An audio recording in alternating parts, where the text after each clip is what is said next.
Après avoir remporté de peu l'élection présidentielle en Ukraine, l'ancien chef de l'opposition Viktor Yanukovych s'est rendu à Bruxelles. À cette occasion et quelques jours avant sa visite en Russie, il a répondu aux questions d'Euronews et précisé ses projets pour l'Ukraine. Monsieur le Président, merci d'accorder votre première interview dans vos nouvelles fonctions à Euronews. Merci de votre invitation. On vous considère comme pro-russe par rapport à vos opposants plus pro-occidentaux. Pourquoi avoir choisi Bruxelles et pas Moscou pour votre premier déplacement à l'étranger? Tout simplement parce que j'avais deux invitations. L'une le 1er mars et l'autre le 5. Ce que je tente de faire, c'est de poursuivre une politique équilibrée qui serve les intérêts nationaux de l'Ukraine. Et je souhaite que l'Europe et la Russie trouvent toutes deux en l'Ukraine un partenaire fiable. Alors en quoi est-ce que votre présidence sera différente de celle de Viktor Yushchenko, lequel visait l'adhésion de l'Ukraine à l'Union européenne et à l'OTAN?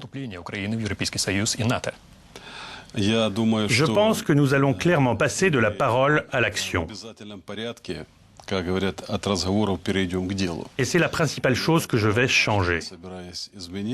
Nos relations doivent être mieux définies. Je pense que la perspective de l'intégration européenne exige par-dessus tout les réformes en Ukraine. Et je vais nécessairement entamer ces réformes. Tout ce que nous faisons, chacun de nos prochains pas devrait tendre vers ce but.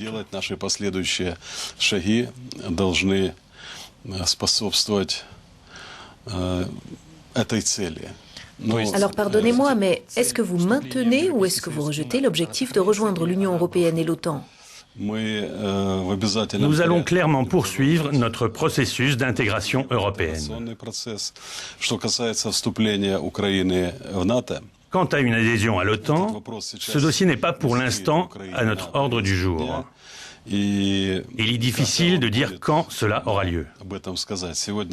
Aujourd'hui, la situation de notre société est telle que la politisation excessive de ce sujet contribue à l'instabilité politique et divise le pays. Mon but est d'unir le peuple ukrainien, de faire de l'Ukraine un territoire stable, un partenaire fiable et constant. Quoi qu'il en soit, il semble que vos électeurs attendent de vous non pas tant un rapprochement avec l'Ouest, mais plutôt un rétablissement des relations avec la Russie. Quelle forme est-ce que cela va prendre?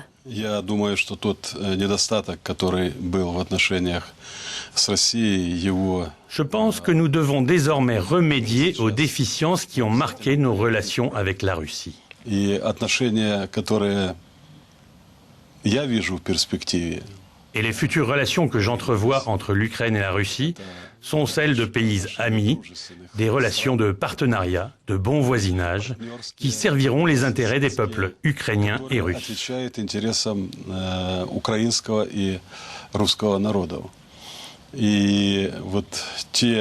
Je dirais que nos peuples veulent rétablir leurs relations traditionnelles et qu'ils attendent cela des politiques de leurs chefs d'État en Ukraine comme en Russie.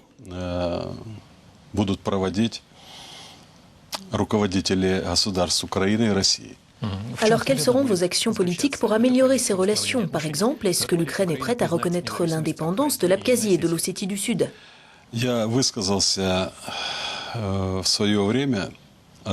déjà dit que nous étions opposés à la politique du deux poids, deux mesures, comme dans le cas de la Serbie, ou plutôt de celui de la reconnaissance du Monténégro. Je veux dire la reconnaissance de l'indépendance du Kosovo.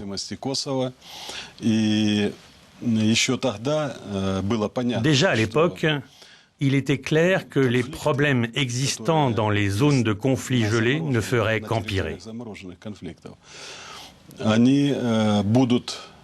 L'autre exemple frappant a été celui de l'Ossétie.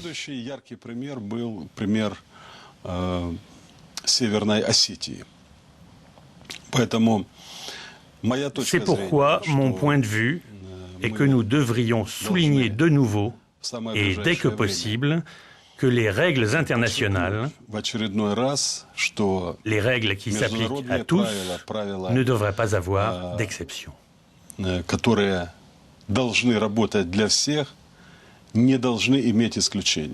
Cela signifie-t-il que vous êtes prêt à reconnaître l'indépendance de l'Ossétie du Sud et de l'Abkhazie?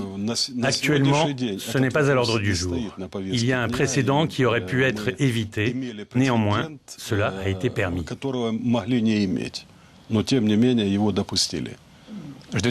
Attendez-vous un geste de la Russie avant d'être plus clair sur la question?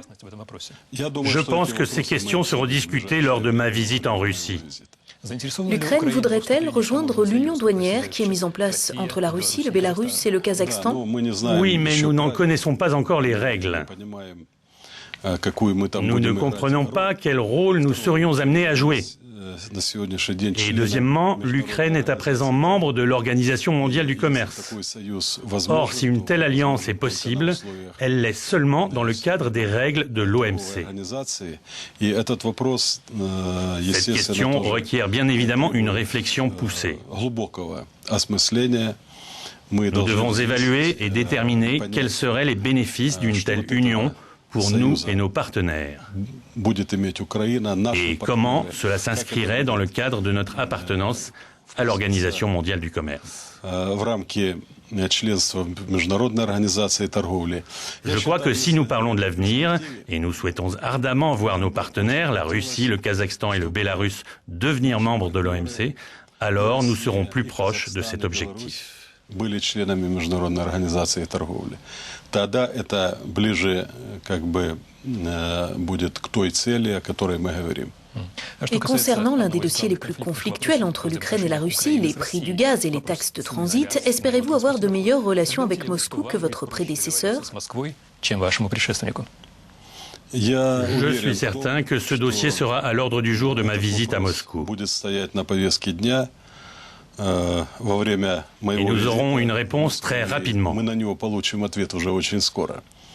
Bien évidemment, cette question est désormais très importante pour l'Ukraine parce que nous croyons qu'aujourd'hui, les prix du gaz imposés à l'Ukraine sont, pour dire les choses modérément, injustes.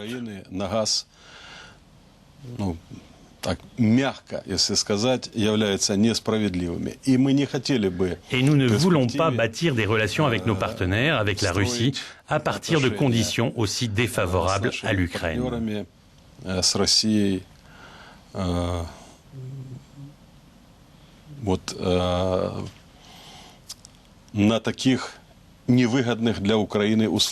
Quel prix considéreriez-vous comme juste? Je pense que c'est une question qui doit être négociée en parallèle avec les multiples sujets que nous sommes habitués à résoudre avec la Russie, dans le même paquet, comme ils ont coutume de dire. Естественно, они будут пакетные. Спасибо за ваше интервью, господин президент. И вам спасибо.